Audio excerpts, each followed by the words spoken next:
Okay, Assalamualaikum semua. Ini adalah soalan modul 1 daripada ulang kaji tingkatan 4 yang awak dapat daripada cikgu-cikgu awak. Okey, soalan ni tentang soalan topik pepejal geometri. Cuba kita tengok soalan dia, bagaimana penyelesaian dia. Rajah 4 menunjukkan sebuah pepejal berbentuk prisma tegak. Okey, di mana prisma tegak? Prisma tegak yang di bawah ni. Dengan tapak segi empat tepat ABCD. Ni tapak dia. ABCD ni tapak dia. Dan inilah prismanya. Okey. Sebuah hemisfera. Okey. Tak habis lagi cerita tentang prisma tadi. Trapezium ABKJ. ABKJ ini merupakan, ini adalah sebuah trapezium. Dan trapezium ini merupakan, dia kata, keratan rentas. Okey. Keratan rentas prisma ini sebuah hemisfera. Ini hemisferanya dengan diameter. Diameter maknanya dari hujung ke hujung. Ni dari hujung ke hujung ni 6. Okey. Sentimeter dikeluarkan. Hemisfera ini dikeluarkan daripada prisma tersebut. Bila perkataan dikeluarkan, maknanya operasi yang terlibat adalah operasi tolak. Itu kita kena tahu dalam tajuk pepejal geometri ni. Kalau dia kata gabungan, kita tambah. Tapi kalau kata dikeluarkan, maka itu tolak. Alright. So sekarang ni bila dia kata diameter 6, terus kita tahu bahawa jejari ialah diameter bahagi 2. So jejari dia 3 lah. Jejari untuk hemisfera. Okey. So sekarang ni apa kita nak cari? Diberi bahawa isi padu pepejal yang tinggal. Okey. Apabila hemisfera dikeluarkan, pepejal yang tinggal ialah 93343. Maknanya isi padu yang tinggal ini adalah bersamaan dengan isi padu yang besar itu prisma. Okey, ditolak dengan isi padu hemisfera. Hemisfera H ni hemisfera itu dikeluarkan daripada prisma. So isi padu prisma tolak dengan isi padu hemisfera. Alright. Lepas tu dengan menggunakan pi 22/7 hitung tinggi. Di manakah tinggi prisma?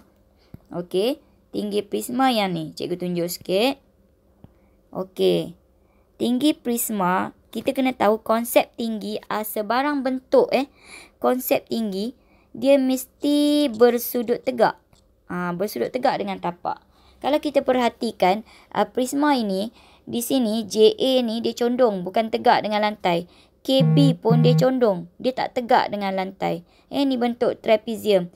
Yang ini yang selarinya, yang ini dengan KB dengan JA dia condong. So untuk mencari tinggi itu mestilah yang tegak, yang bersudut tegak dengan lantai.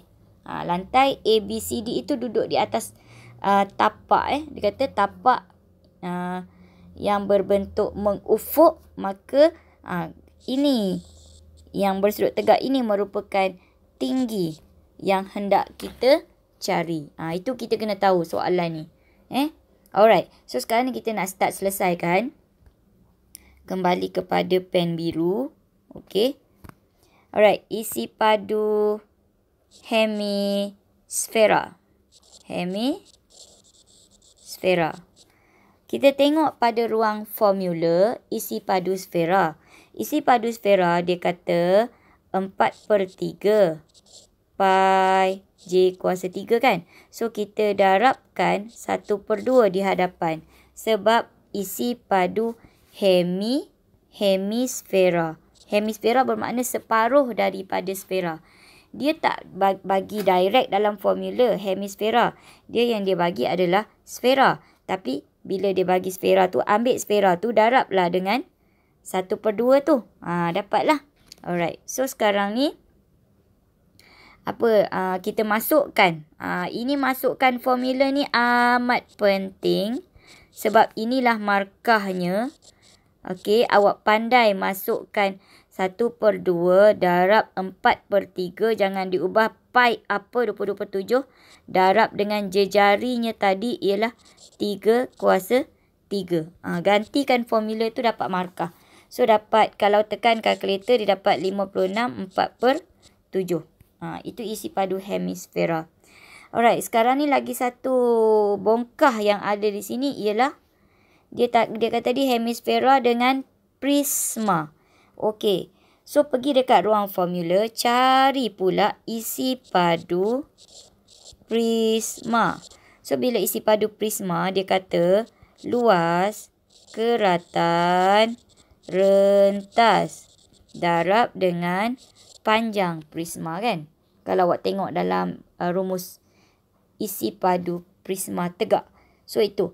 So sekarang ni kita kena find out keratan rentas siapa. Dah diberi kat sini. Keratan rentasnya adalah ABKJ. Keratan rentas itu berbentuk apa? Berbentuk trapezium.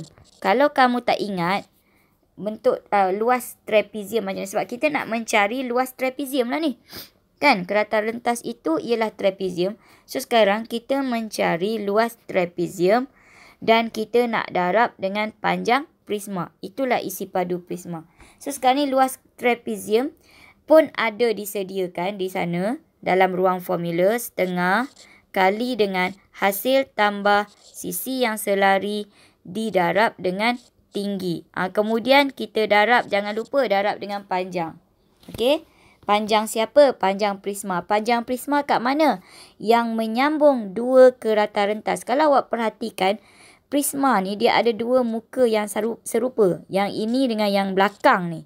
Itulah yang dinamakan keratan rentas tu. So, yang menyambung dua keratan rentas ini, inilah yang merupakan panjang prisma. So, panjang prisma ialah 10. Okey. So, sekarang ni ceritanya dia nak cari tinggi prisma. Maknanya prisma ni kita tak dapat nak cari isi padu dia secara komplit. Okey, yang diberi di sini adalah pepejal yang tinggal.